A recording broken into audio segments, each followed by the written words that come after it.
Sorry.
Excuse me, Johnson, sir.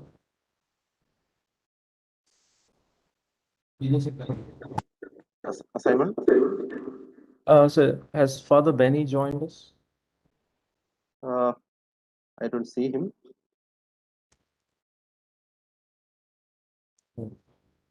Shall we start? It's time. Father, shall we begin? Yeah. Simon, please. Simon? Yes, sir. Yes, sir. Yeah. Michelle, let's begin.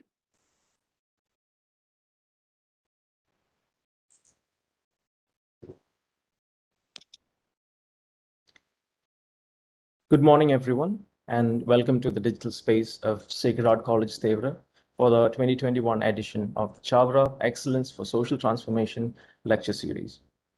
Let us begin this solemn function by seeking the blessings of the Sacred Heart of Jesus by playing the college anthem.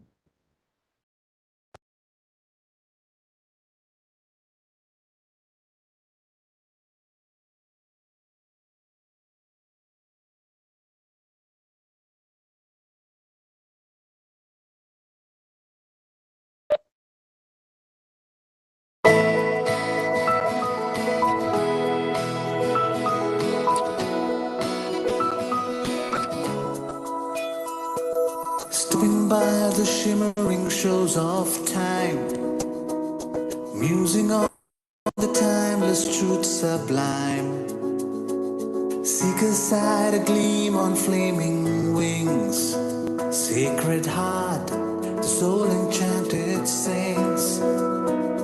Blessed are we on this praising shore, blissfully gleaning pearls of lore. Pilgrims on these pastures green, seeking joy, hinterlands unseen. Sacred Heart, a part of light, shine on bright, abiding heart. Sacred Heart, shine of light, shine your beams, make us one at heart.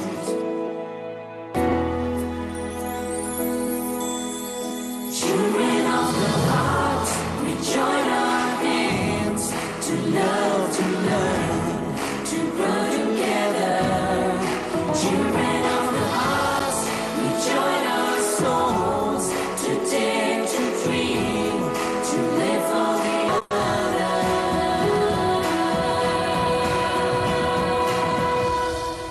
Master benign, anchor divine, hallowed be thy home remain.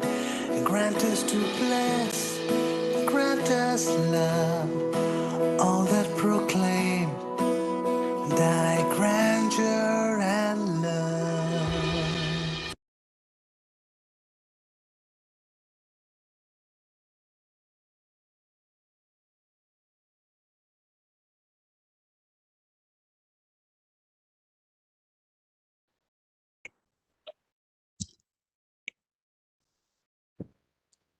Saint Kyriakos alias Chavara was a saint of failure who embraced the world as much as he renounced it. A deeply spiritual person, as he was, his devoutness was immersed in his profound concern for his fellow men, whom he saw languishing in ignorance, illiteracy, dogmatism, and poverty. A great scholar himself, Saint Kyriakos Chavara foreknew nearly 200 years ago that the way to liberation is education. That revelation was the beginning of a gamut of educational missions undertaken by the CMI congregation.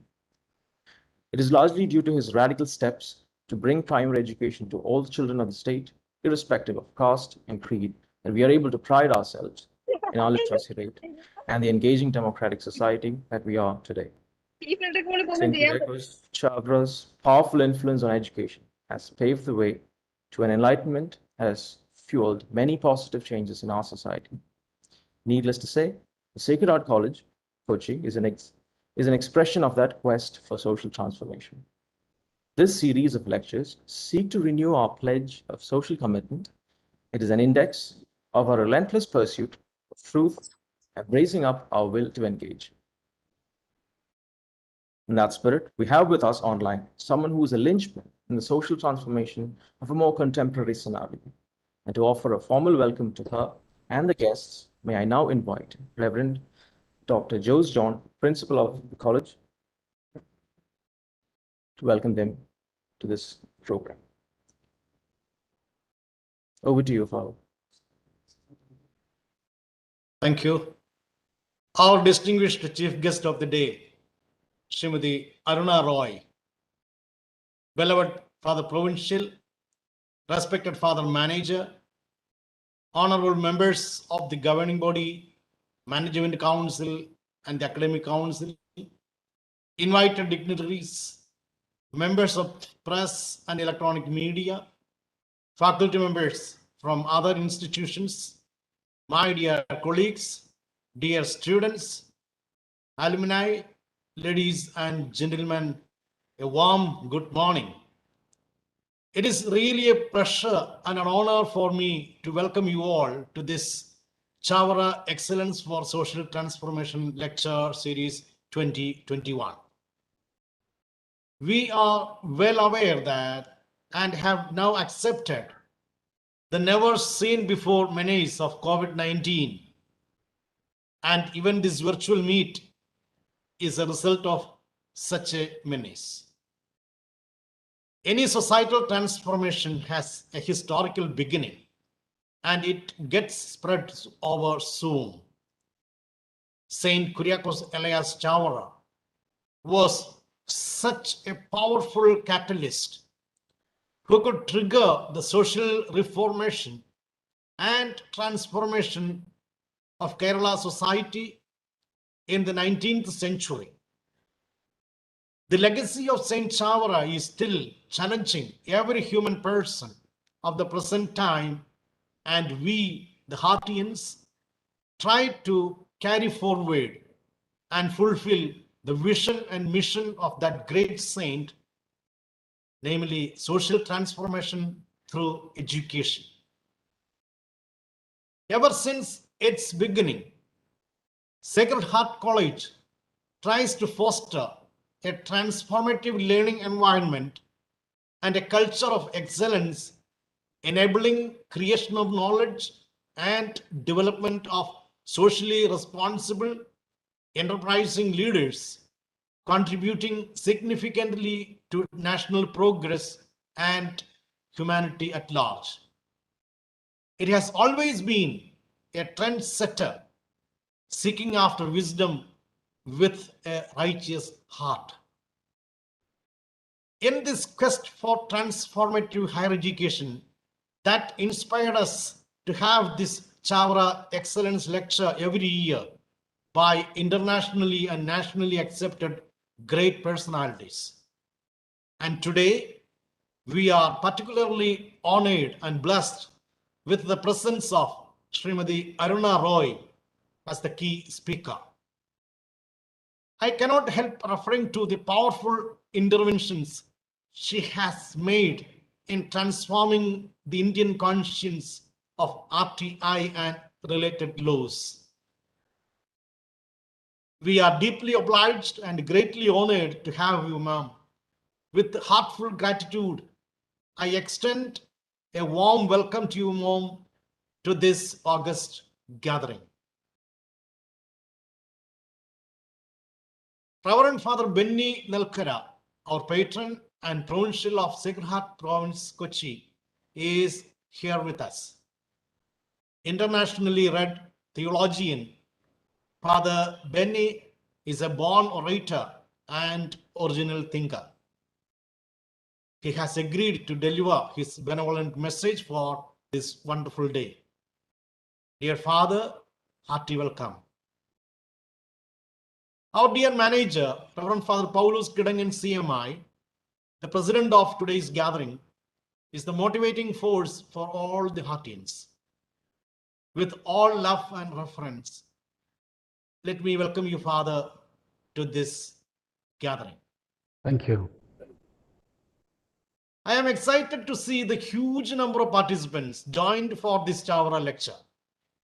On this memorable day, it is my unique privilege to extend a very cordial welcome to all of you, the invited dignitaries, members of the governing body, management council, academic council, reverend fathers, parents, faculty members, alumni members from far and near, dear students, and all friends and well-wishers to this lecture series. Wishing you a very happy and memorable day. Once again, welcoming you all, I remain. May Sacred Heart of Jesus bless us all. Thank you very much.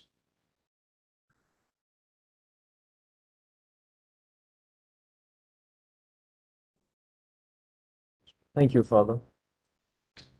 May I now call upon Reverend Father Paulus Kidangan, who is a seasoned educationalist and is currently serving as the manager of the Sacred Heart Institution, Stevra, to deliver the presidential address. Our guest and speaker of the day, Srimati Aruna Roy, very Reverend Father Benny Nalkara, our provincial and patron of the college, Reverend Father Jose John, Principal, Dr. C.S. Francis, Vice Principal, Dr. K.M. Johnson, Vice Principal, Dr. C.B. Abraham, Staff Secretary, and dear loving professors, and my dear students. At the outset, let me take this opportunity to congratulate Sacred College team for organizing Chavara lectures even in the midst of a pandemic. We have made it a point that we make responsible interactions and interventions with the society, which is part of our academic and social commitment.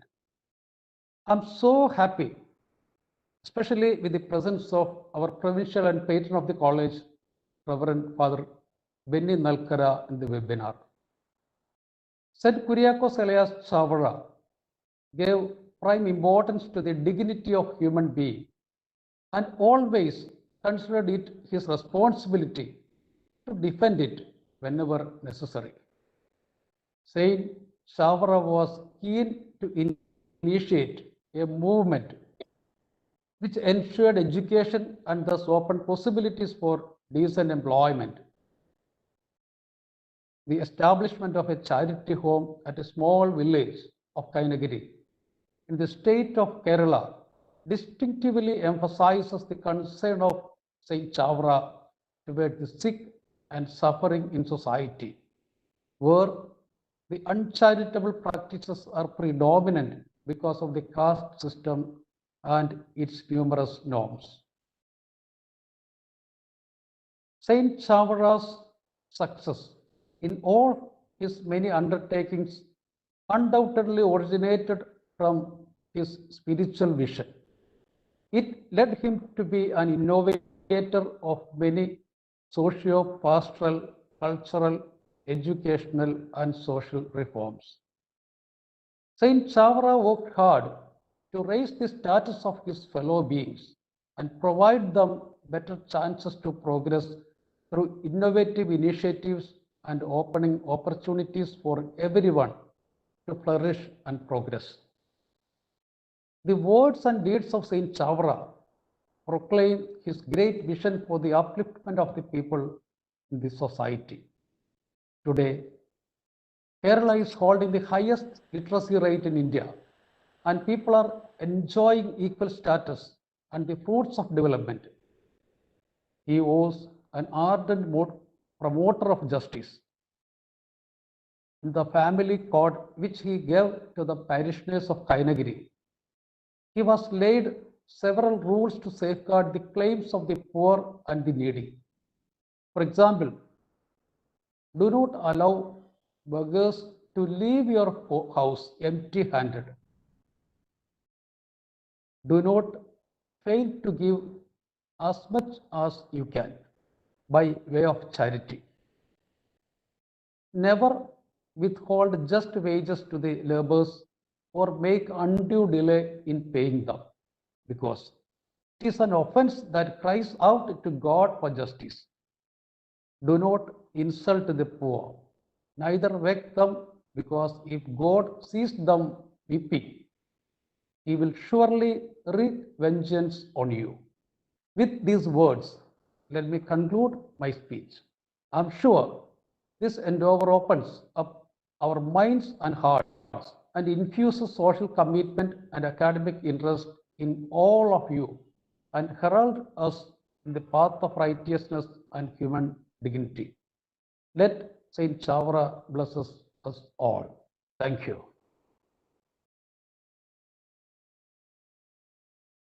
Thank you, Father.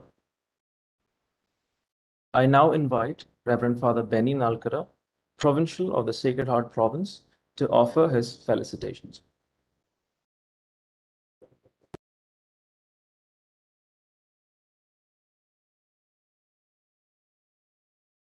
Srimati Aruna Roy, the speaker of the Chavara Excellence for Social Transformation Lecture Series. Reverend Father Paulos Kidangan, the manager of Sacred Heart College and president of this webinar. Reverend Dr. Jos Don, the principal. Professor C.S. Francis, Dr. Johnson, Dr. C.B. Abraham, dear HODs, members of the staff, dear students, and my dear friends. It is indeed a matter of great joy to be part of this webinar on social transformation and the right-based laws, the annual Chavara Excellence Lecture Series, conducted by Sacred Heart College, Thevara Autonomous. At the very outset, I would like to congratulate all the organizers of this webinar.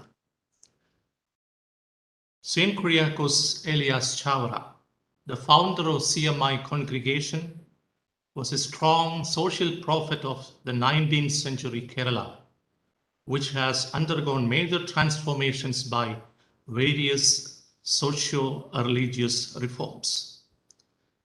It is quite shocking to comprehend that all renowned reformers of Kerala were born after 1850, where Chavara's reformation was in full swing. But Saint Chavara and his contributions are in oblivion in the recorded social and political history of Kerala. Chavara is not widely accepted as a social reformer, but only a saintly religious person. I consider this lecture series as a fitting monument to Saint Kyriakos Elias Chavara, who was a champion and beacon light of the social transformation in the Kerala society, especially in the 19th century. Two key elements we find in the life of Saint Chavara that helped him to bring forth the social transformation. They are enlightenment and commitment. He was an enlightened person, enlightened through his intimate union with God and also through the education he received. As a man of contemplation, he conversed with God as an intimate friend, seeking his presence in the deepest realm of his heart. The integral knowledge and enlightenment he acquired through education helped him to focus on social reformation through education, which other social reformers lack in their reforming actions. The Betrauma, the Darshanavid, the monastery at Mananam, was a place for him for both his enlightenment experience, spiritual and intellectual. This enlightenment paved the way for his commitment. It is worthy to recall that when they sought for suitable locations to establish the first monastery of the congregation of the CMI order, they preferred to a place where there would be Valla Sukham, that means easy access to the boats. What they meant by this word Valla Sukham, they wanted to reach out to the people with their humanitarian services. He was a committed person to the society in all aspects. This commitment led him to be an innovator of many socio-pastoral, cultural, educational, and social reforms in the Kerala society. While he most assiduously lived the life of a religious, dedicated to the love and service of God, the same divine love in him inspired him to devote himself as much as he could to the love and service of human beings.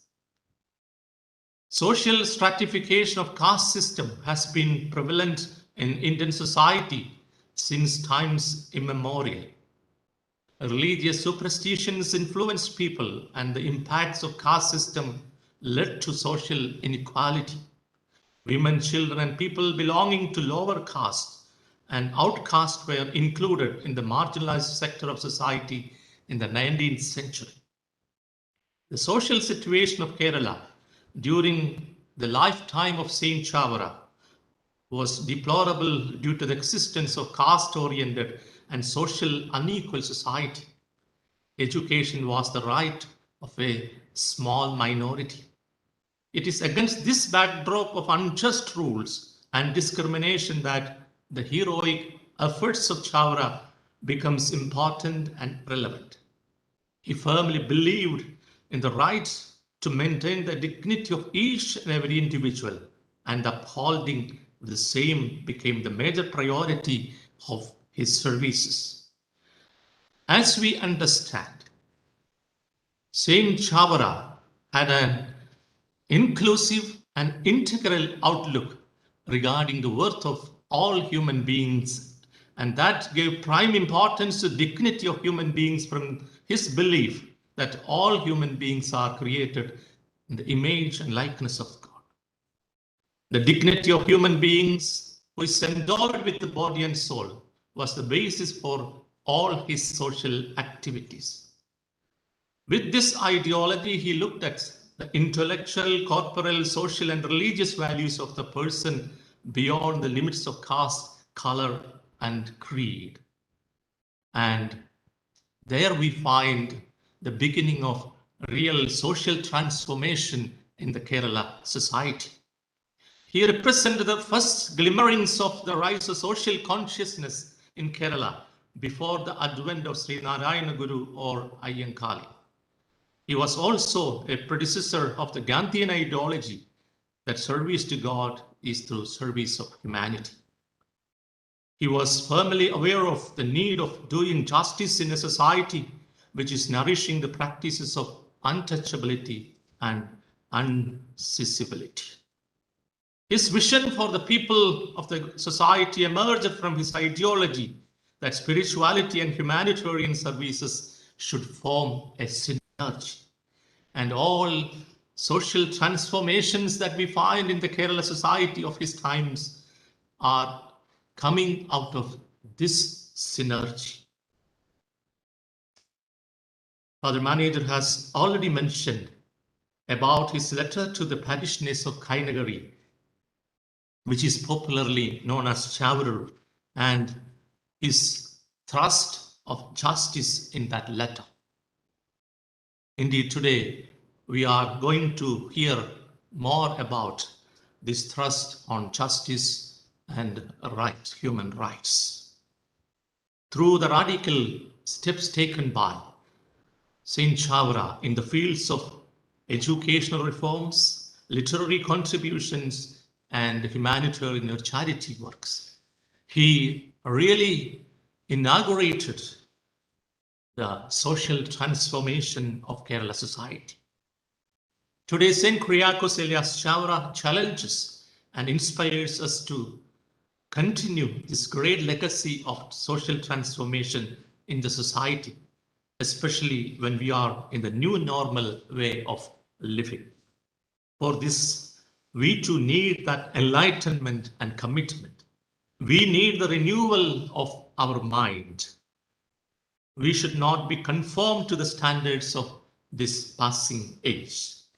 May Saint Kyriakos Elias Chavara bless us to have this transformation in the society.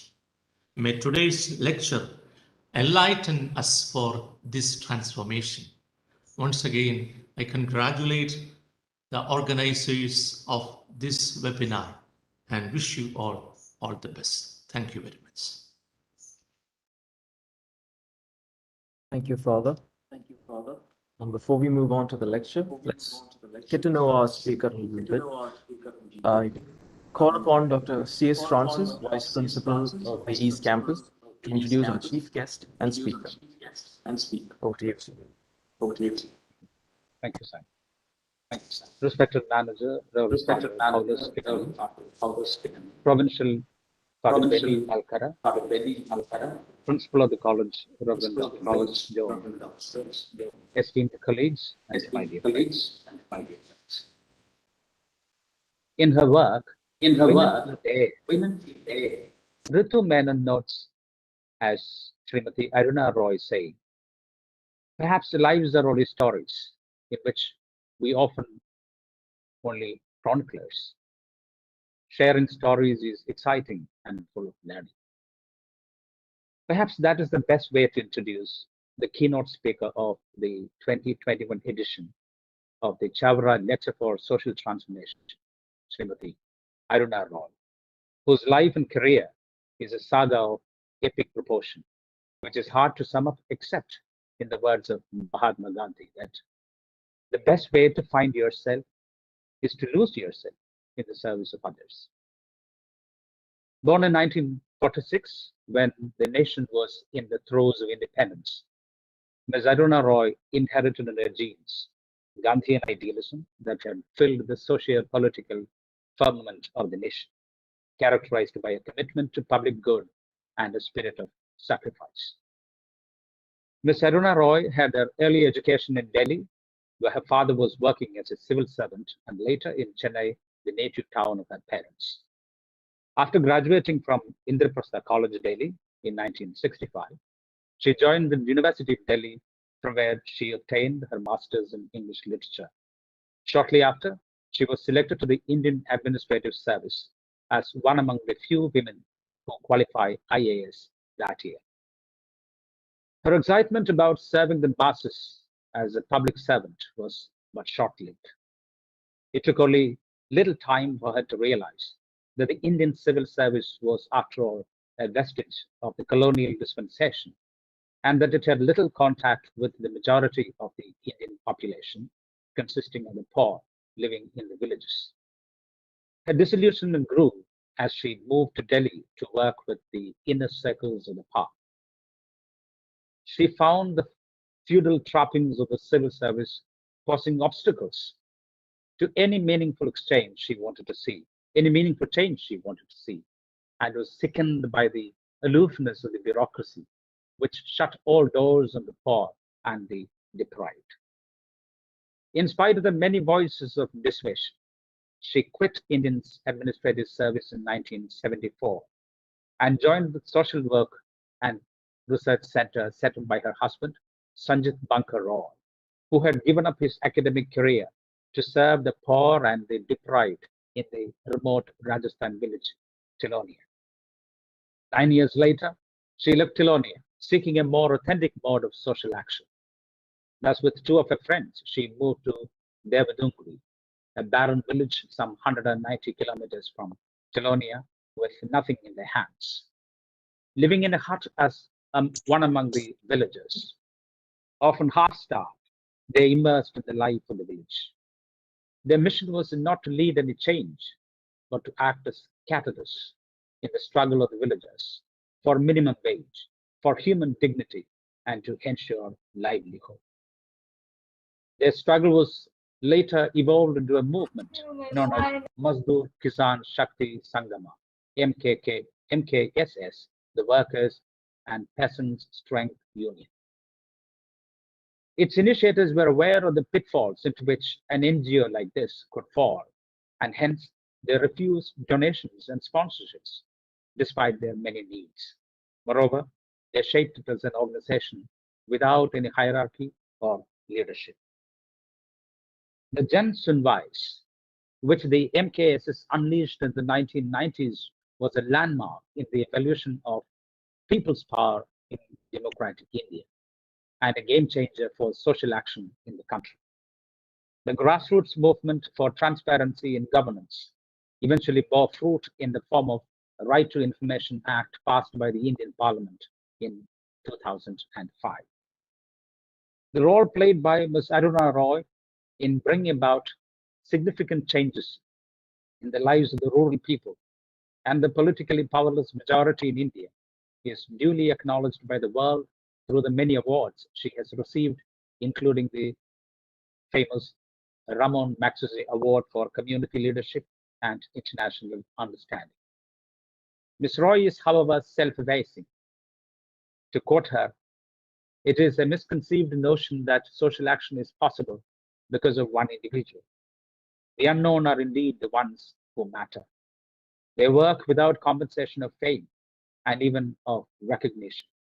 They are the true agents of their own change." With that note and profound respect, ladies and gentlemen, may I now invite Ms. Aruna Roy for the 2021 edition of Chavara Excellence for Social Transformation lecture. Over to you, ma'am.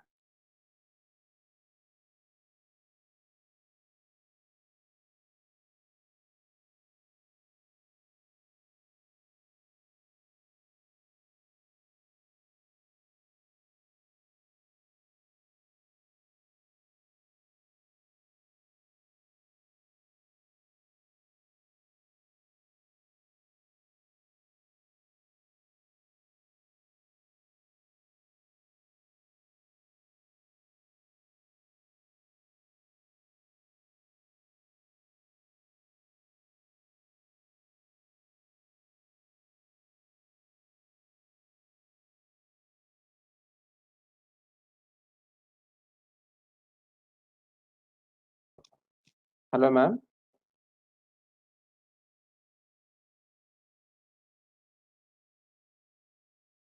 It looks like there may be a technical issue on her side. Yeah, it seems.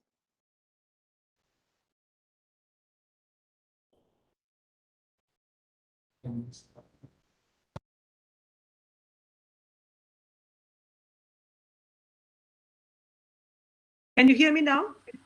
Yes, ma'am. Yes. Thank Yes, you. yes, ma'am.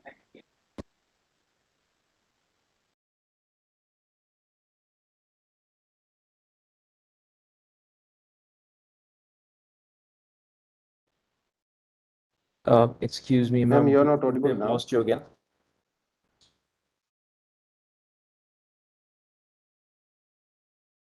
The madam is muted.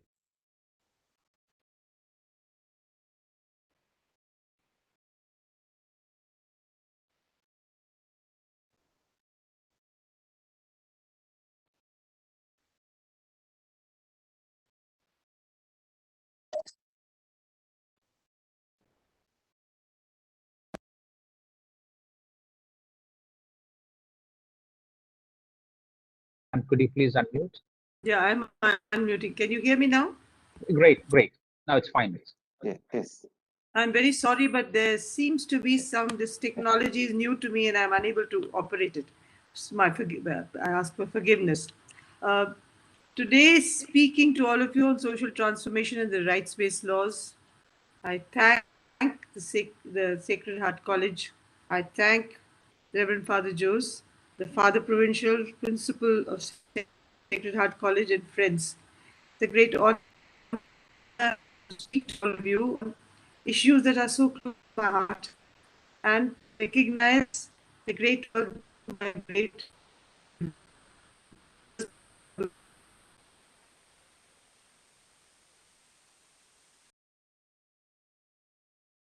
social distress.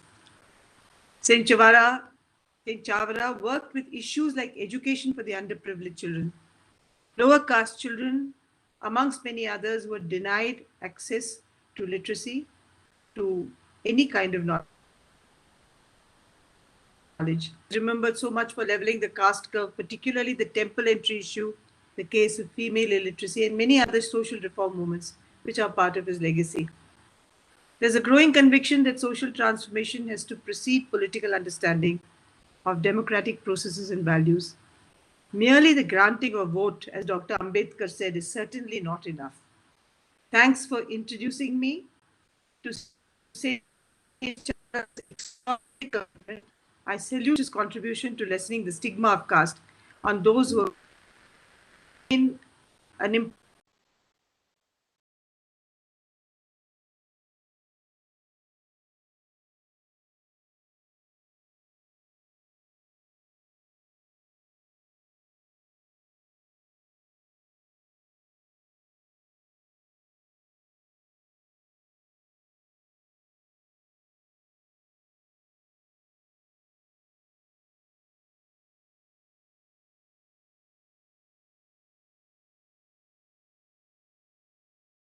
Can you hear?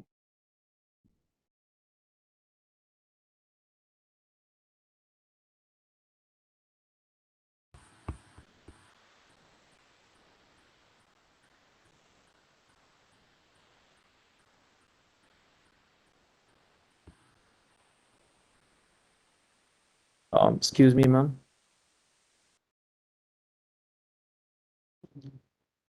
Ma'am, perhaps you could turn off your camera. I think your internet cannot handle both audio and video together, so.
Excuse me, everyone.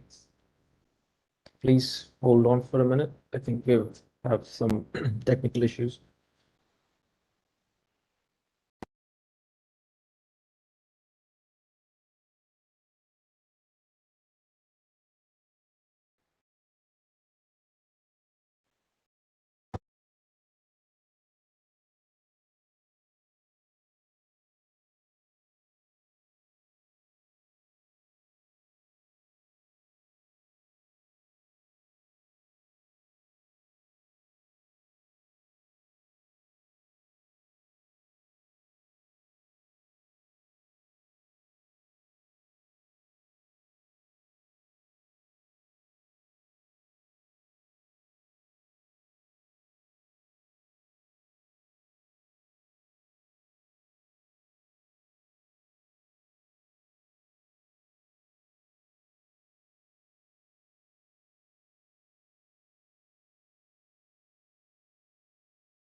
Yeah, excuse me. Those who are experiencing some technical issues or cannot stay on WebEx due to lower bandwidth can join the YouTube live stream. So we are streaming live on this link. I'll be posting it in the chat box. If you're experiencing difficulty to stay online, you may follow or watch the webinar there. It's being streamed live. Thank you.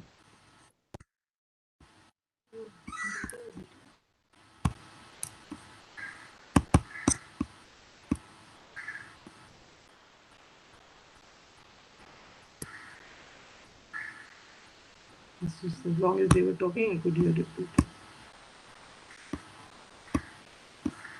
Hello? Yes, ma'am. You are audible now. Can you hear me now? Yes. Yes, ma'am. Oh, I'm so sorry for this. I'm going to actually keep my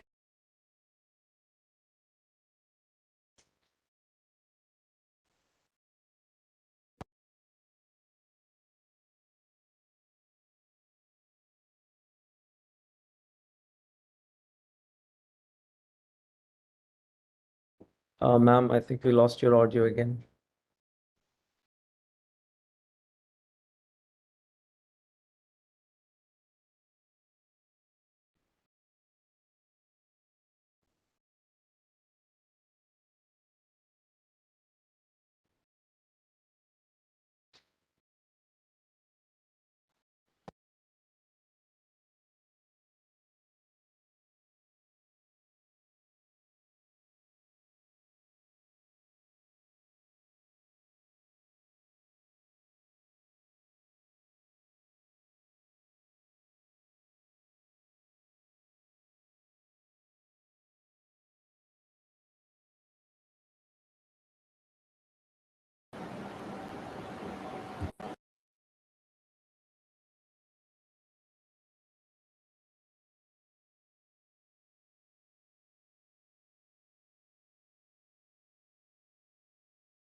Yes, ma'am. This looks good.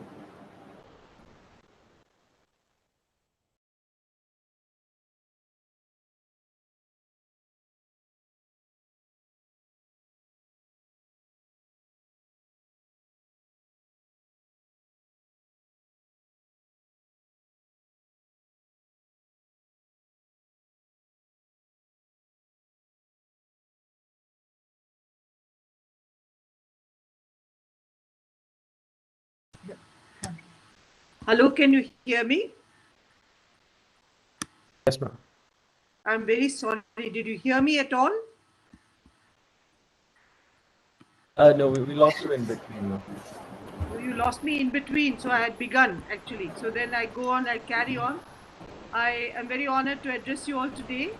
Though we meet through a restricted medium like the virtual system of communication, I hope we connect and compress the huge physical distance between us with our shared thoughts and with working with people to bring in seminal change in the relationship between the citizen and through social mobilization. I would like to begin by explaining about the context of our work. The Mazdoor Kisan Shakti Sangathan, the MKSS, is a worker and peasants empowerment organization and has been working for the last 31 years with people to influence policy and implementation through struggle, campaign, advocacy, and social movements. The trajectory covers the path walked from a village council, which is the panchayat, to parliament. This dialectic and connect is important for making the real change to fight inequality and poverty and access the basic rights. The MKSS works on crowdfunding and participation of and with people. We don't take any foundation money or any funding from Indian or foreign sources. The MKSS is located in a village, as you can see on the slide that you're that is visually presented, and we feel it's a very important way to measure the genuine participation of people in the planning process in their own welfare to live with them.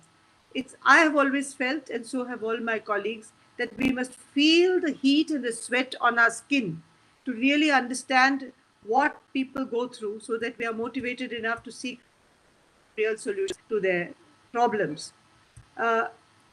We felt too that the only thing and the only method by which we could achieve this was through participatory democracy.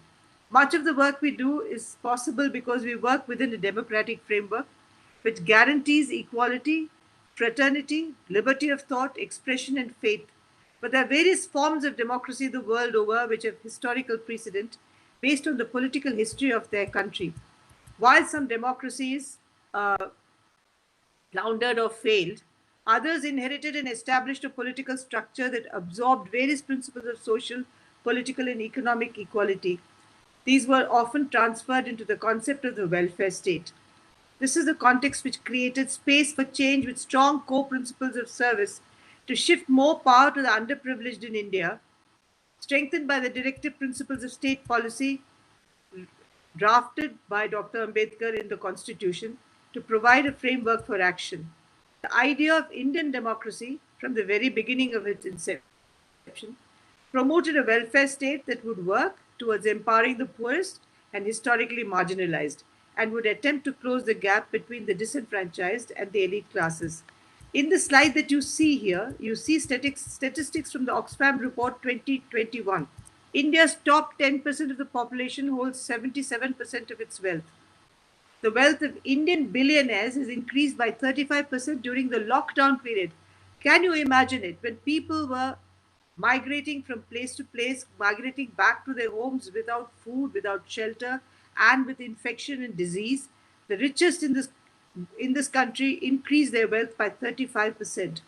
The increase in wealth of the top 11 billionaires during the pandemic can easily sustain the Mahatma Gandhi National Rural Employment Guarantee Scheme for the next 10 years. And it can also sustain the Ministry of Health of India for the next 10 years. Globally, there is an interesting interjection between the need to keep democracy, whatever its ills, alive as the most relevant structure to promote liberty, equality, fraternity, promised to us by the Indian Constitution, along with participation in the vote, against the overwhelming attempts to centralize it.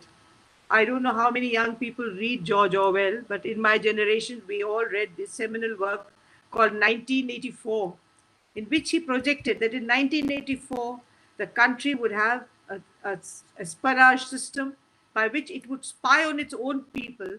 And in the new avatar of technologies called like Pegasus, which we have all been taught, Pegasus watches us all the time. In this paradigm, secrecy and opaqueness, whether through suppression of information or the mystification of the technological paradise, has reduced us human beings to become the most expendable commodity. With centralized democracy has come financial institutional global control, insistence on open governments, transparency, public debate, and accountability, which are the most effective and critical tools for keeping democracy alive. Attempts to shift the power balance seem to struggle against normative values which are being shortchanged for quick profit.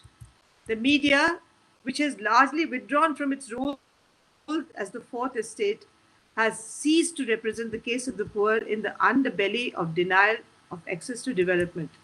In India, the legacy of Gandhiji's non-violence, ahimsa, and civil disobedience lent itself to shaping the ideas and values of the freedom struggle.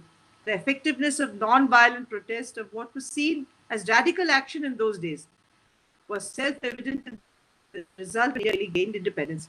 Therefore, in a sense, the freedom movement popularized democratic participation of the people as an essential ingredient in the conception of an independent modern Indian democracy. We have seen this invaluable contribution manifest in the continuation of people's engagement through non-violent protest throughout the decades of independent India's existence. Gandhiji also talked of seva, nirman, and sangash, service, constructive work, and struggle.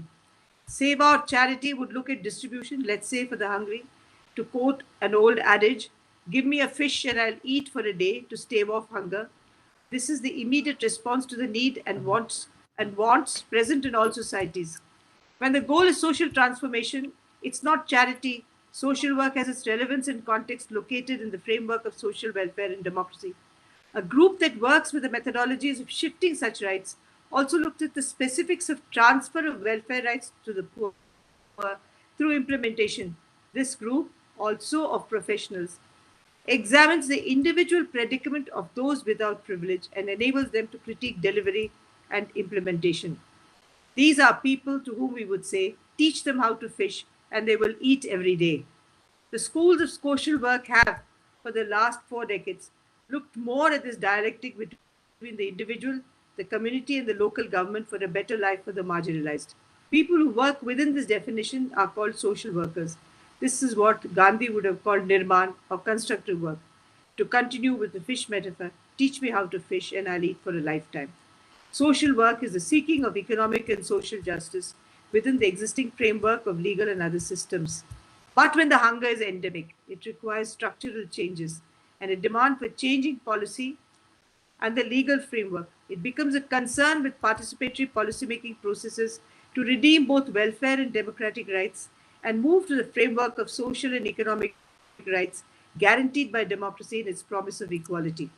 Though social action may begin with individuals, the action for lasting change has to convert to collective action at some point of time. What alternative social movements have done systematically and steadfastly in India is to assert the right to food, shelter, education, health, and access to democratic rights. The shift occurred when perception changed from a delivery system to a right. Rights based legislations in India between 2005 and 12 were born with movements which collectively and critically looked at the incapacity of the state to deliver, either because of bad design, inefficiency, or corruption. The use of campaigns and electoral promises in election manifestos were used by movements and campaigns to bargain with the state to bring change in policy through the framework of legislative changes in the laws. The Forest Rights Act, the Right to Information Act, the MGNREGA, the Right to Employment Act, the National Food Security Act, so many of them that came in a bunch, including the right to education, brought in a rights framework where people could claim it through through a justiciable process. The nomenclature we use for the differentiating between those who work constructively and those who struggle for more basic changes is social worker for the first and social activist for the latter. Therefore, separately or collectively, their work concerns the individual and the collective, the I and the we. To borrow a feminist slogan, the personal and the political. In a democracy, it's the collective voice that has any bargaining power. Community engagement is therefore an integral part of social work in the larger framework that results in success. India's democracy, in many ways, including the making of policy, has been impacted by such participation. It has also monitored implementation and the delivery of justice through the constitutional means. India is a socially feudal and fractured society.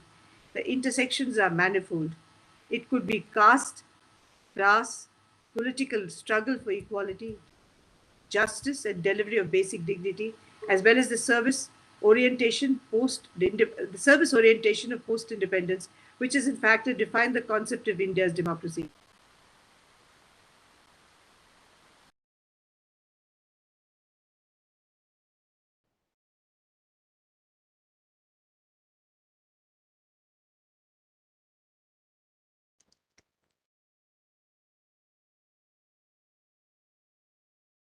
She dropped out.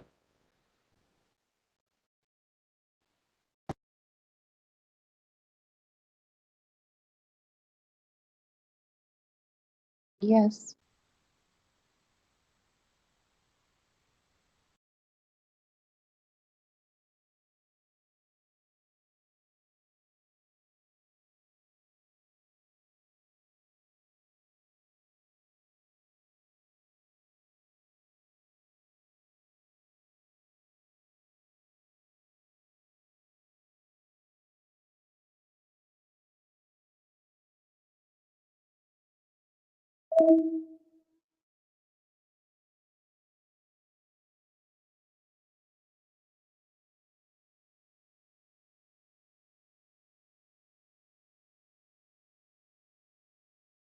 Yeah, participants, please stay online. She'll be joining us soon.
Hello. Yes, ma'am.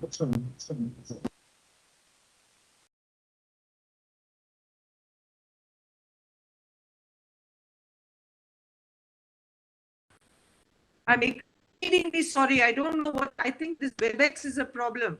I normally come on Zoom and Zoom is very easy to access from anywhere in this country. I think WebEx has some issues. So I want to apologize for this tremendous confusion. Hello?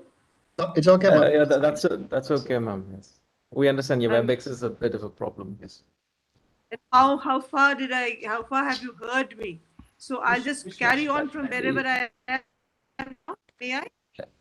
You were at the fishing metaphor. You were using the metaphor of Oh, you fishing. didn't hear teacher me after the anatomy. fishing metaphor. And Okay. after that, you've Then- reached the how India as a democracy works. I think that's where we Okay. lost you. I see. I'm exceedingly. I've Do you lost want you me to quite present the ago. slide as you speak? No worry about the slide. I'll just go on actually. Did you hear me about the rights-based laws? No, you didn't get Hello? that. You were talking about India as a democracy, how India functions as a democracy. Okay. Right after that. Intersections. Yeah, Okay. intersections was another keyword. Good Lord. I think I'll just send you my paper. But in any case, did you hear me speaking about Seva, Sangharsh and Nirman, Gandhiji's? No, ma'am. Okay. I'll just send you the paper, which is in detail, but I will just go through it quickly and a sort of a summary because I wasted enough of your time. Gandhiji actually talked about three kinds of service. He talked about Seva, Nirman, and Sangharsh. Seva, he was service to people. When actually you give food to the hungry, when you give someone who's hungry a fish, there's this famous saying that you give a person a fish and he eats for a day. So that was what seva meant, which is charity, which means hospitals running, so many ways in which we do charity. Nirman for Mahatma Gandhi was the way in which you construct community systems which are helpful to people, which actually go into the future, like an educational system. All this he would have called Nirman.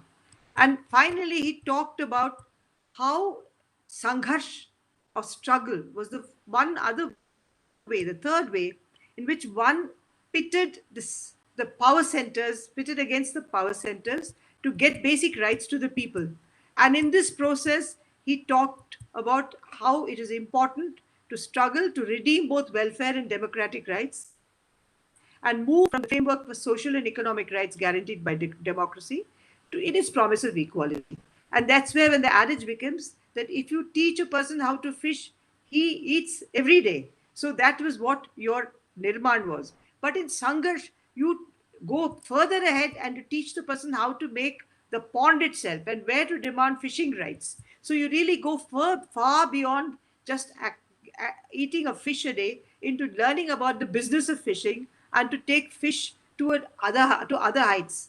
So I'm paraphrasing what I've written, and I will send you the paper and you can circulate it.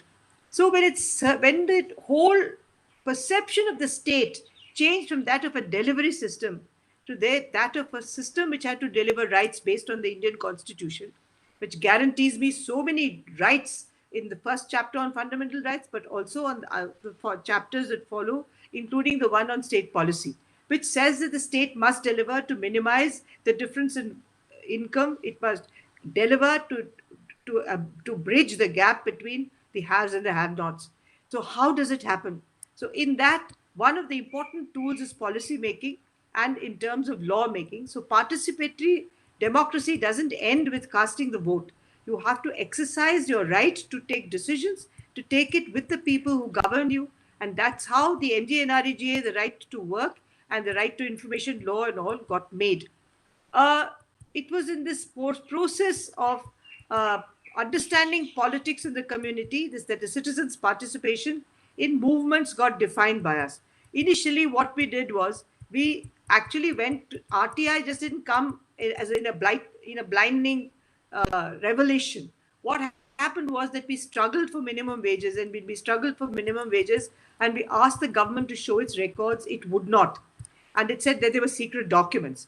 And this was quite absurd, because as an officer in the government long ago, I knew that bills and vouchers were not secret documents. But with we were stonewalled by every system of government that we came across. Finally, in 1994, in a village called Kot Kirana in December, we demanded the right to see documents. And when we saw the documents, we realized that dead people's names were on the muster rolls, unfinished buildings were shown as finished, entitlements which were there for people were not given to them, and the demand for the right to information took shape through these public hearings where thousands of people came and heard these testimonies. So it bridged the gap in information not only between this movement and the authorities, but spread that information to the people who were benefactors of that promise that the Constitution made. So these series of changes that came to be multiplied. The Chief Minister of Rajasthan promised and then went back on his promise. After he went back on his promise, they had to struggle. He sat on Dharna. Many Indians who came to the Dharna understood the value of the right to information, and the campaign began. May I just check whether you can still hear me? Yes, ma'am. Can you hear me? Can you Yes, hear ma'am. me? Yes, ma'am. Okay. So in the process of that big struggle in Biawar, the right to information law was first drafted. And in the drafting of that law, people participated. The campaign for the people's right to information was performed. Justice Savant, good legal mind, a former Justice of the Supreme Court and Chief of the Press Council of India, chairperson, chaired the drafting committee, and an excellent law was made. And in the process of the law making,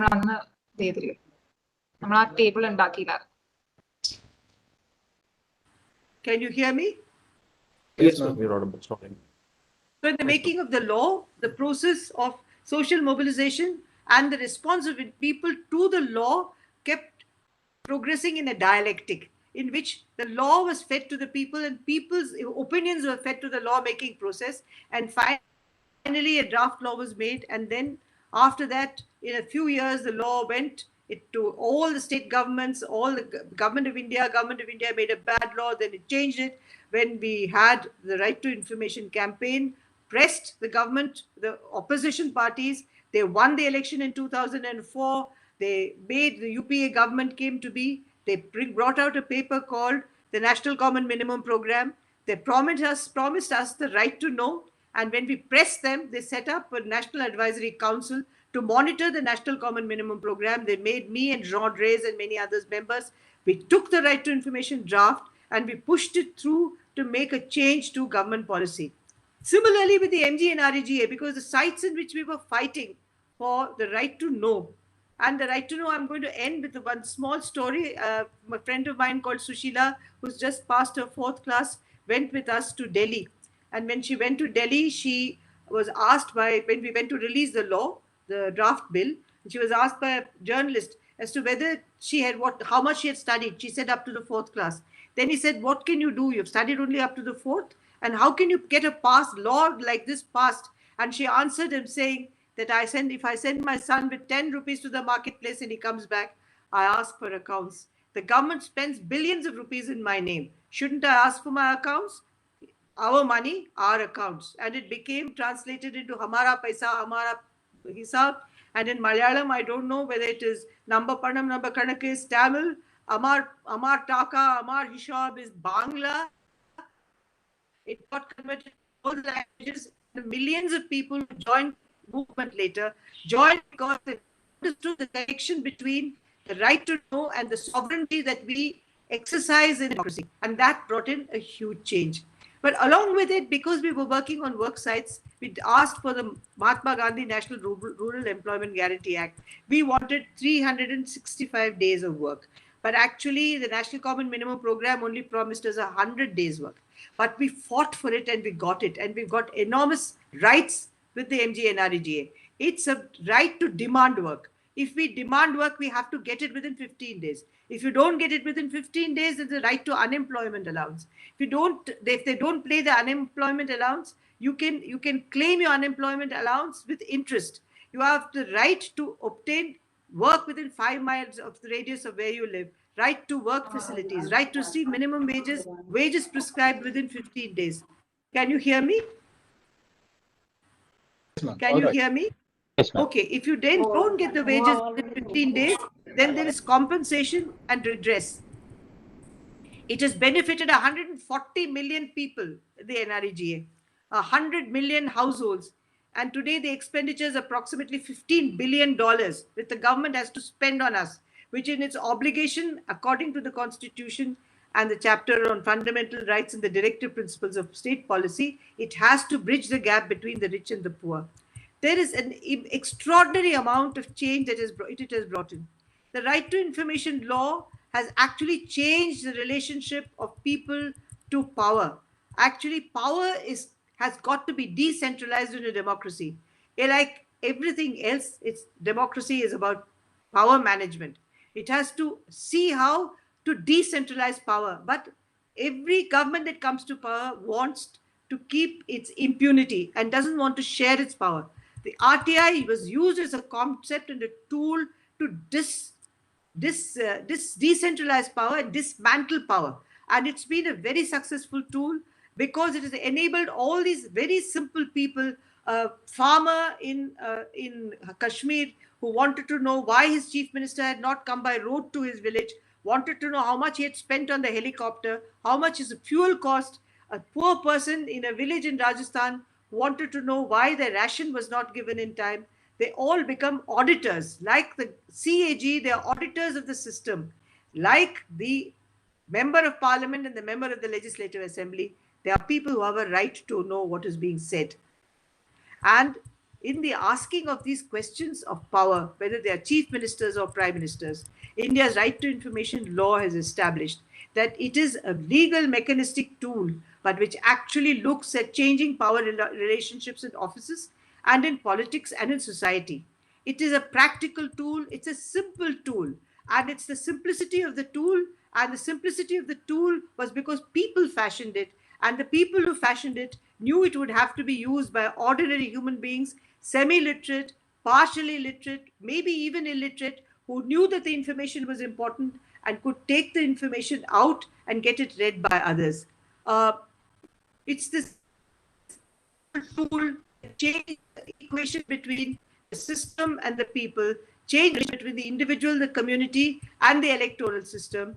It used democratic participation, and the promise of the vote was finally realized for asking for social, economic, and political justice.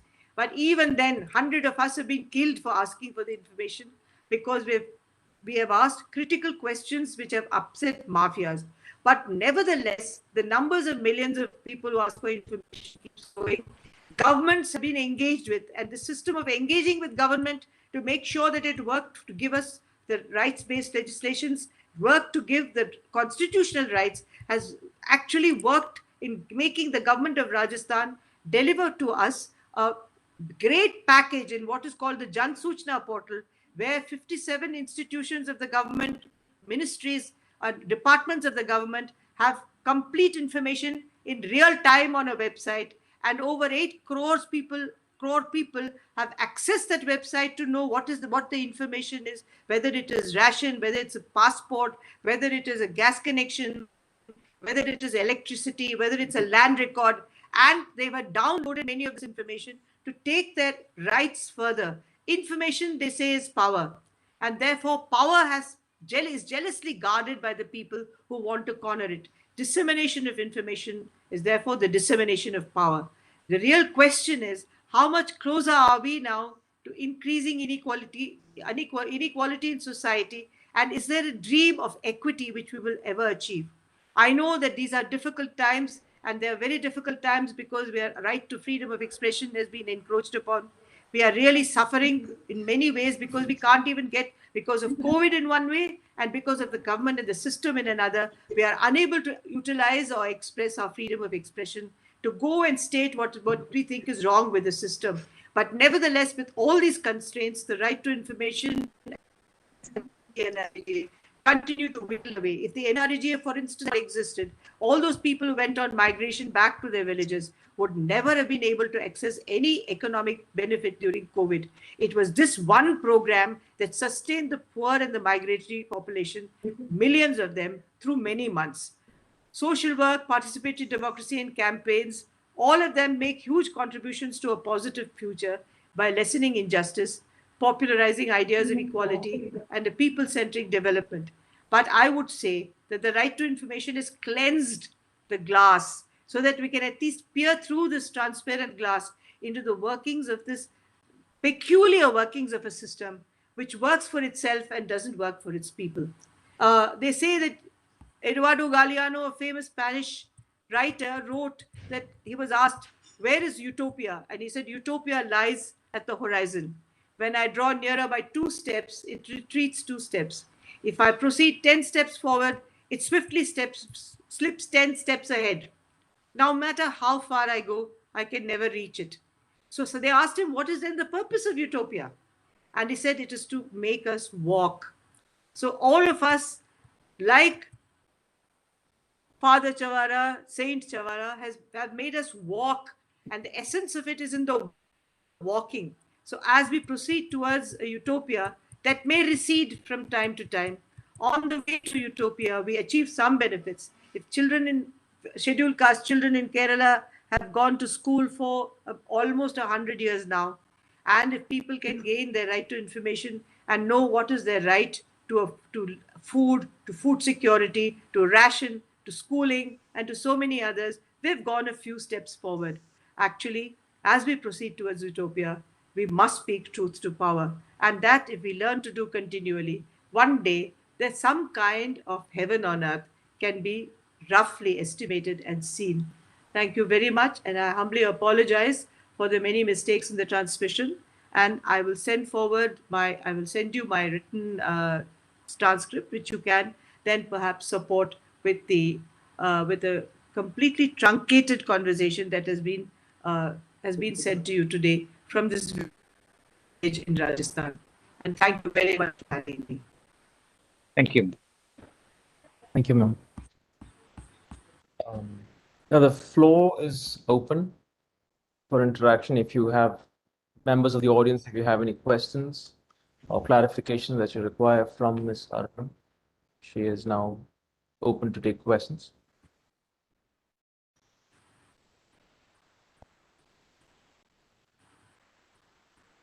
Participants may unmute and speak, otherwise just post your questions in the chat box that's available.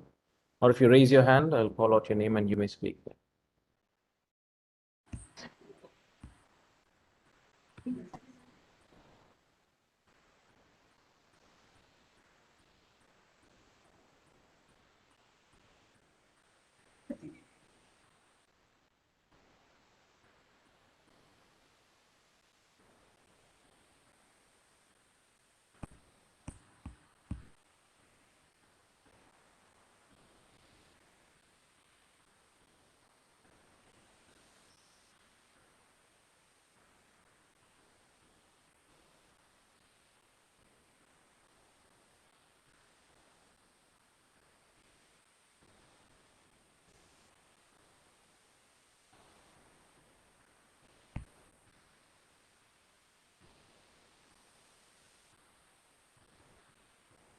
Participants, this is the interaction time. Have questions? Please come forward. Yeah, there's one question in the chat. Yes, ma'am. I think Abby John Do you has think the asked. recent amendments of the RTI have innovated it?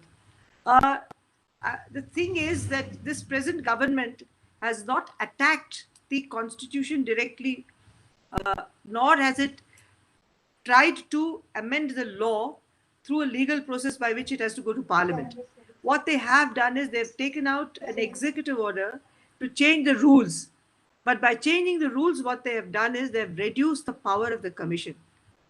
The commission for it was the commissioner, the chief information commissioner to the government union government was at the same level as the chief election commissioner. It was an important post. They have reduced it now to a secretary to the government of India, and they've reduced the level of all the commissioners also to secretaries to the additional secretaries to government of India and secretaries to government of India. By reducing them to government servants and removing them from their statutory status that was implied by their appointment as commissioners, you are actually making them subservient to the government in terms of what orders they can deliver. As it is, it's a very pressured system where they're scared of giving opinions that may hurt the government. The Information Commission had continued to give somewhat remarkable judgments. They didn't want those orders or judgments to come about. There was one application asked, which was filed for asking for the Prime Minister to show his educational status. As you know, when you go and stand for election, you have to file 3 affidavits: one on educational status, one on criminality, and one on your wealth, the status of your income. And they alleged that the educational status filed by the Prime Minister was not quite correct. So they wanted to see the original of that document that was filed, and that stonewalled. So I think the fear that these small questions can make a large difference has come to be understood by the people in power very well indeed. And they are trying their level best to make sure that the commission is reduced in power. But nevertheless, the small questions continue to be asked. And as I mentioned, attempts like the Jan Suchna portal, and you can all go to your Google search and type Jan Suchna, and you'll get the Jan Suchna portal in Rajasthan. There is no admin. You can enter that and you can see any information you want about any department you want. Kerala government has also done something similar now. So we work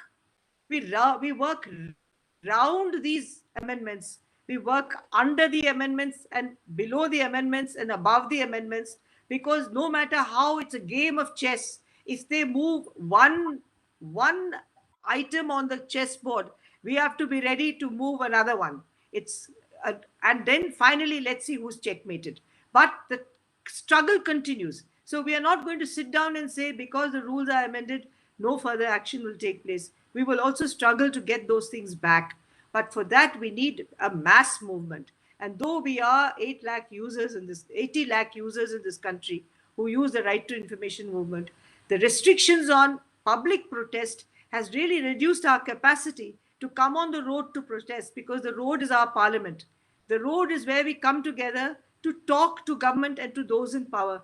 Because of COVID and because of further restrictions, our public protest space has shrunk.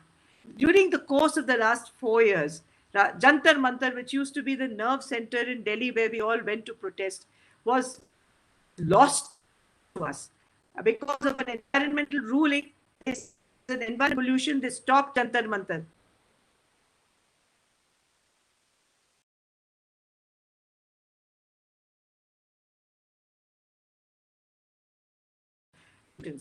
We have to sit between 10 and 5 like government servants. Not all day and night as we used to sit before, camping there so that we could camp there to get our benefits. Now with the whole farmers' revolt, we know the farmers' laws being passed in parliament, the huge protest of farmers. We know that they have been denied access into Delhi to sit in Jantar Mantar and protest. So with all these restrictions, we still have the problem of getting our voices heard. And no matter what amendments they bring or what kind of rules they try, the voice of the people, we hope, will never be silenced. The voices will never be silenced, and we continue to fight.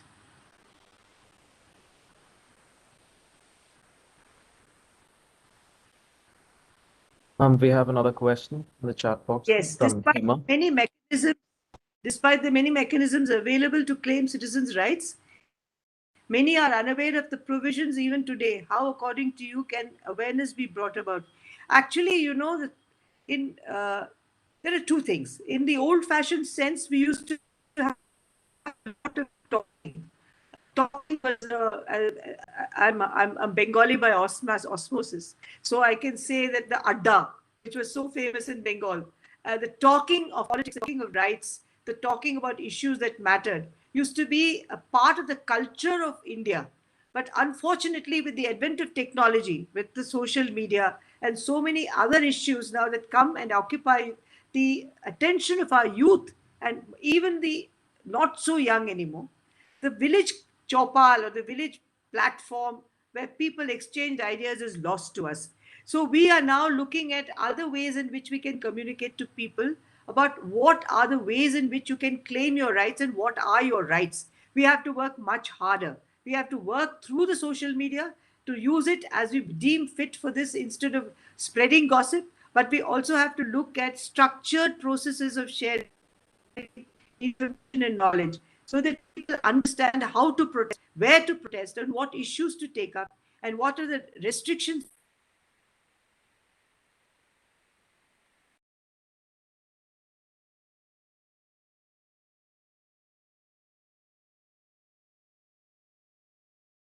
This has held us in great, it has been of great value in every single protest in this country. Even now, the farmers' protest is a non-violent protest, and the government's attempt to label these non-violent protests violent has also brought in another set of struggles. So we are now, in a sense, more compromised than we were ever before because of the attacks on the right to freedom of expression, the attack on right to freedom of protest. But we will still overcome it because I'm sure, and I'm so many young people who are now so much more well versed on the modes of taking up issues with the government, if not through public protest, through letter writing, through other forms, through laws, through writs filed in the courts, through word of mouth, and through other means of communicating with each other. So though we have, I think, the biggest period in India to communicate between and amongst ourselves, we still feel that people are growing more aware of their rights because of literacy, because of access to some media, and because of the efforts of the social activists who are trying their level best to reach the word about constitutional rights and other rights to people. We don't lose hope because activists cannot lose hope. Just as a father, a priest in a church can't lose faith, we can't lose hope. If we lose hope, then everything is finished. So we continue to hope, we continue to struggle, we continue to find ways. And today is one more method of reaching all of you to say that you are actually the future and you have to struggle along with your values and your perceptions to get them somehow on ground. And for that, we are willing, we are there, and access to us is possible. You can come and intern with us, you can come and be with us, and there are so many social movements in this country which will, in association with you, teach you the ropes, teach you how to go about it, how to learn, because it's also a question of learning the tricks, learning the skills, as well as having the values and the ideology that is necessary for change. I hope all of you will spare a little bit of time like Father Chavara, Saint Chavara, to go to your neighborhood, to your small villages, to the small units, and begin small, because the big doesn't come forthwith. It's through the small that we get the big, as the right to information showed us. With fighting against minimum wages, we were able to finally get the right to information law passed in Parliament unanimously, but it took us 11 years. But those 11 years were worth it. So I think these efforts take time, but they will finally flourish.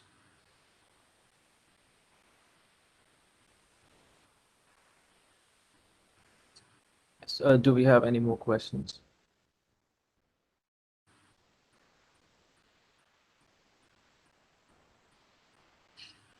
Ma'am, we have one more from Marin Elsa. Why are our governments not taking any actions to protect the rights of our environment? What can we do to make them aware of all these coming consequences?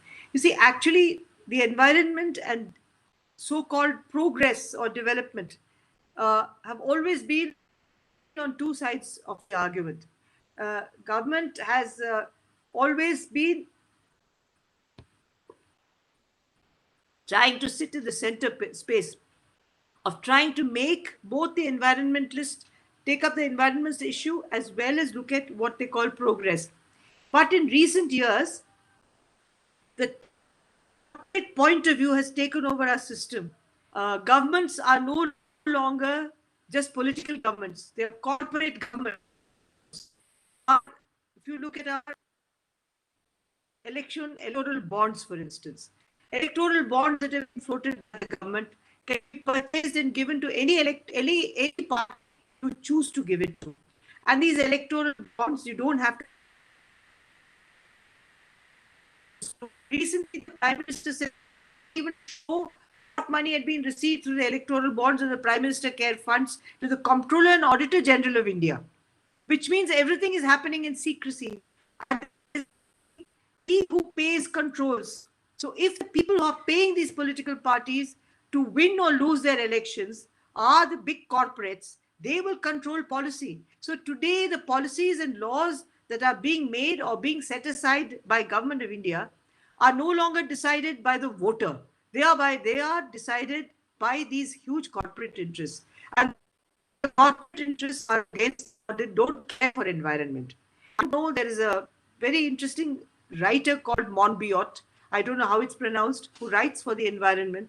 And he talks about how corporate policy is going to take away everything from the face of the earth.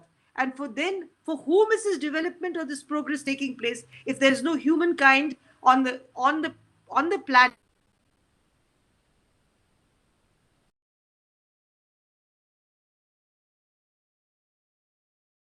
To a bond that is created, the mining rights that are given, to the road that is constructed, thus to the smart city that is being built, to the especially to illegal mining rights, to mining rights for anything and everything that is given today so lavishly, for making plans which do not take into consideration older plans, in which even plans of the city, which used to take care to have green areas, which are being run over by interests of the builders. So we have to fight many small battles, but the larger battle is that we'll have to enforce all the environmental laws that have been made by the government for environment, but which have not been implemented by people, by the government for many years now. We have to join forces, and we also have to forego some small self-interest, because many of these things also have a small impact on our well-being in terms of access to resources or access to benefits. We also have to accept that we will have to lose a little bit to gain a lot. And are we willing to do it?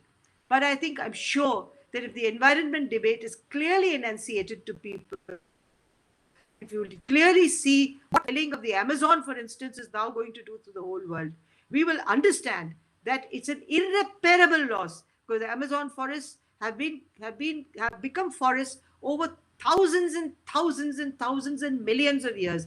Can we build a forest like that? How can we decimate a forest like that? And what are the consequences of that forest? This should become part of the curricula of every student in every college, so that they understand what the impact is. And if then they decide to do something about it, a movement across the world, across the country will form, which will then raise the accountability levels of a government. The government will have to be accountable to speak to the people who have voted them to power, to also justify their action. For that, we'll have to become conscious citizens, and we'll have to sometimes set aside our time for governance, for looking at governments in power, looking at our roles and rights as citizens.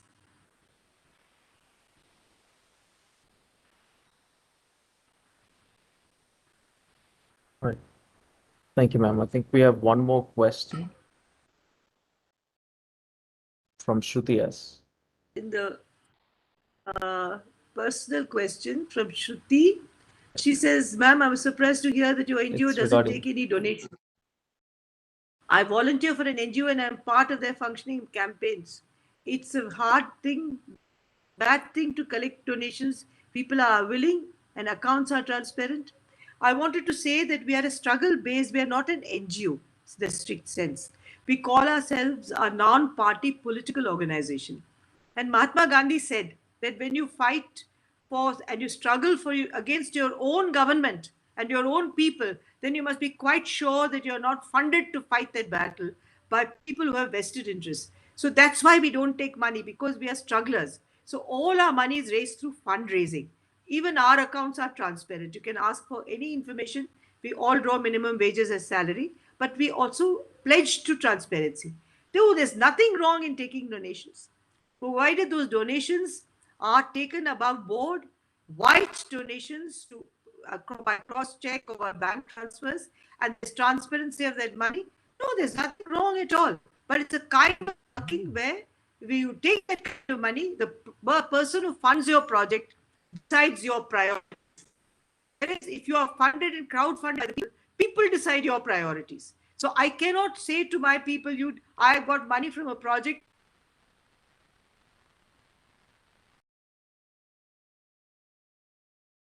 have to attend to it, because they are the ones who fund me to survive. That's where I think the real accountability, the change in accountability exists between an NGO and a grassroots political organization or a people's political organization like the MKSS. That's why we take most of our money from crowdfunding and not from funding.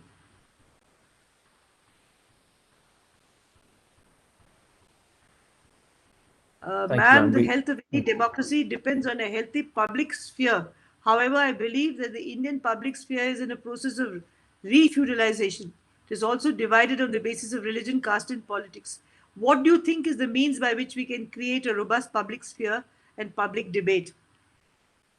Very important question, a very vital question today in the rise of the religious fundamentalism that is happening in this country, where the Hindu right wing is really marauding and ruling over, just trespassing over all our fundamental and human rights. It's a very critical question, but I think it depends on how many of us are willing to stake our future on raising issues in public, on discussing and debating on issues in public. Platforms like this are platforms for discussion and debate. How many such platforms exist? Why don't we create smaller platforms? Why don't we create small WhatsApp groups? Why don't we create small networks? Why don't we create, I recently found that there are small what do you call them? Podcast groups, which are there where people listen to small, short podcasts on issues. Why don't we create a governance podcast program? I think there are so many ways in which we can talk to each other and we can then feel strong, because what has happened is, again, I'll go back to the present predicament, that because of COVID on one hand and because of the restrictions on right to freedom of expression, we have all got isolated and we feel that we are fewer than we actually are. And this kind of exchange of information and ideas between all of us will make us feel very strong. And I think we must go back to the Indian Constitution. The Indian Constitution is my dharma. The Indian Constitution is my sacred book. If I have to survive in India as a secular person and respect all religions and respect all peoples, then my constitution is my sacred book. And if I go back to it and I look at it, I've just come from a session in which I've looked at it all over again. Every time I see the constitution, I'm proud of being an Indian, proud of being a secular Indian, proud of being in India, which has so many religions, so many different kinds of food habits, so many varieties of things, and still call myself an Indian. I think we'll have to go back to the Indian Constitution, popularize the Indian Constitution, and I would really like to request the Sacred Heart College to conduct sessions on the Indian Constitution so that all students become aware of our rights that the Constitution is enshrined, about the directive principles of state policy, which were put there by Dr. Ambedkar, by Dr. Radhakrishnan, by so many other people who felt that India needed this backbone of secularism, this backbone of equity and equality to survive in a very troubled feudal universe in which there was caste, in which there was divisions, in which there was more divisions, then more reasons for division, then more reasons for unity. How we stay a united country and a united country with equality. Gender equality is rights based. Yes, it is, because how else can we get our rights? We have to have a rights based gender equality. That's why all these laws that have come about now give us the right to fight against rape, the right to fight against sexual assault in the workplace. All these laws have come about through our work. I remember fighting for the right to fight against sexual assault in the workplace, a law which has come because of a campaign in Rajasthan, campaign against sexual against rape, which came also from a rape of an elderly woman called Bhavari Devi in Rajasthan, in which we took the public protest. So we do have to fight against this on a rights-based approach. And of course, we have to fight for gender equality, and we must not hesitate to claim what is our right, but without any hatred for the other, but for claiming the right as a method to achieve what a constitution promised us about equality. Very often men talk to us thinking that we are asking for more than our share. Certainly not. We are just asking for 50% of the share, for an equal right. And that's why feminists always said, my life is a revolution, because from the moment I'm born to the moment I die, a woman is in a revolutionary mode because she's fighting for equality. And it also said, my personal is political, because my personal is also my political, because I fight for equality at home, outside, everywhere. So mine is a rights-based struggle. Why is the government, I don't know how many more questions I can take, but if you let me, I'll take this last question. Why the government is making the privatization of public sector? How will it affect the society? Is it good for the development of our society? Post-liberalization 1991, steadily government has been pushing the private sector, but it has pushed it even more strongly since 2014. It has aggressively taken over all the public sector organizations, the public sector institutions. It is destabilizing all the institutions of democracy. We must fight to retain the public sector, because we have control over the public sector, because we fund the public sector. It is funded by our taxes, by our the various ways in which we pay money to the government, by the whole electoral process by which we cast a vote. So for us, the public sector is our sector and is ultimately responsible to us for delivery. But if we do not fight for transparency and accountability, which we don't, we let go of the public sector's internal functioning and it becomes corrupt. The moment it becomes corrupt, then there is a handle for the government to denounce it completely, to remove it and put in the private sector in its place. It's happening over and over again. So to retain the public sector, we must absolutely assert the right to have transparency and accountability of the public sector to the people. And if they run with transparency and accountability, I don't see why the public sector should be set aside, whether it's railways, which they're threatening to privatize the railways, the road transport system, they're threatening to privatize it. And in face of it, we are now struggling very hard to get a public health system. Tamil Nadu has passed a public health law. In Rajasthan, we are trying to get public health policy and a public health law passed, so that we retain some of the controls over our lives, despite the marauding impact of private corporates and big companies. But it's up to you and me to struggle. And that's why my life is still struggle, though I should have retired long ago from struggle. I'm still struggling, because as soon as you achieve some place, there is another struggle waiting for you in the wings. Right. Thank you, ma'am. Thank you so much for having me. Yes. So thank you for being a ray of hope in this increasingly dystopian climate. And thank you all for the engaging questions and the pertinent questions that you've posted in the chat box. I'd like to invite Dr. C.B. Abraham, who's our staff secretary of the college, to propose the vote of thanks.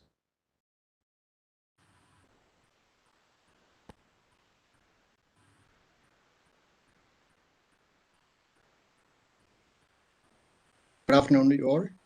Am I audible? Yes.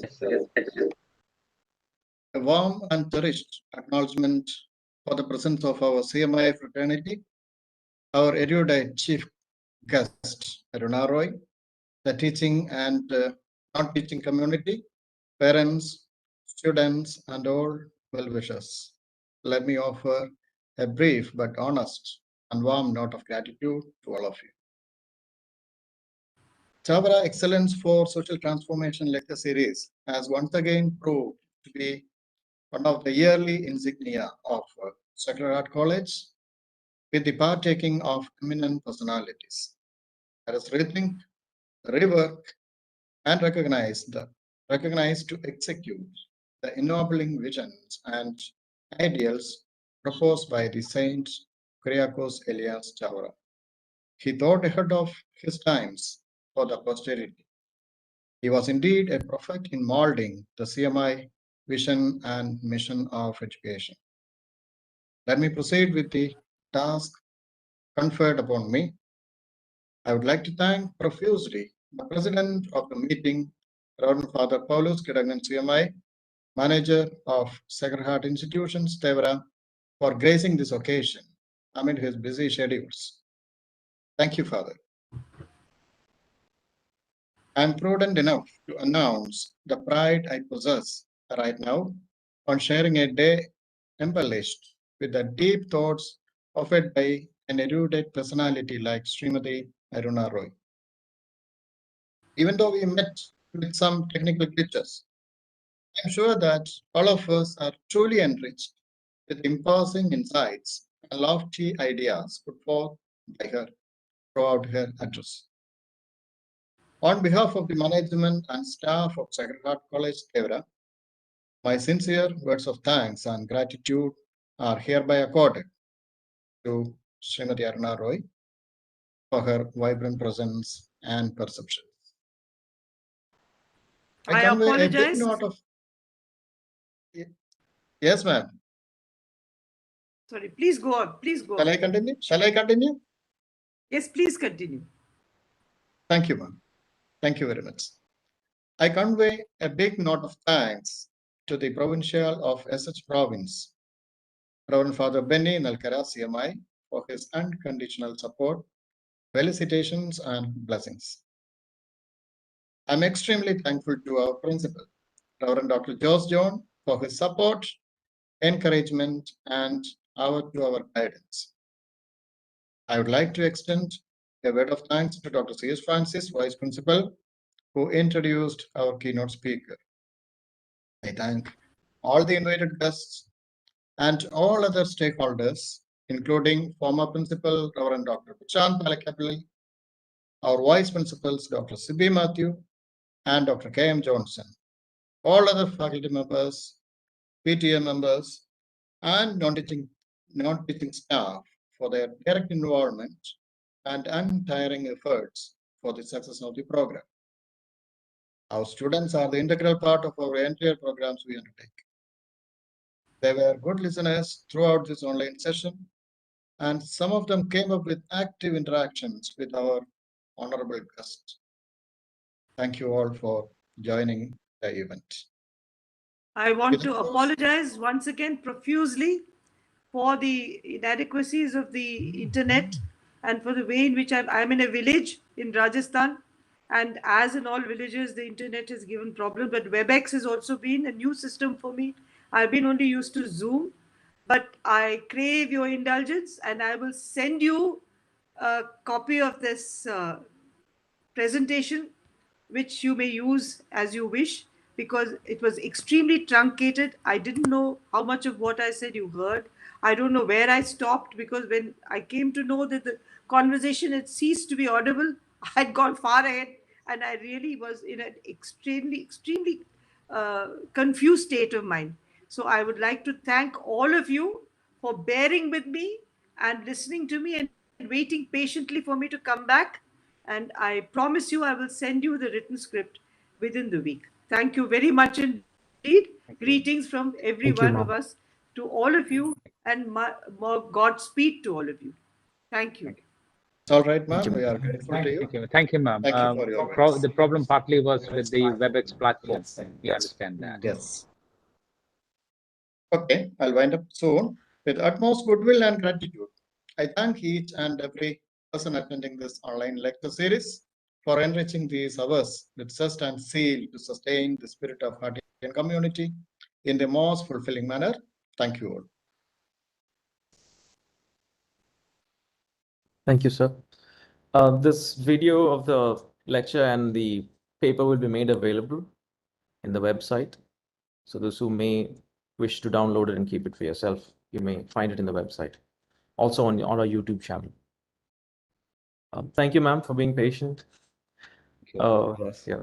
The WebEx can be a bit unforgiving for. No, but I must thank you for being patient. You stayed with us. I felt so embarrassed, actually. No, it's all Sorry. right, ma'am. I think it's WebEx, it does that. So, thank you. Thank you, ma'am. Thank you. Thank you very much. Thank you.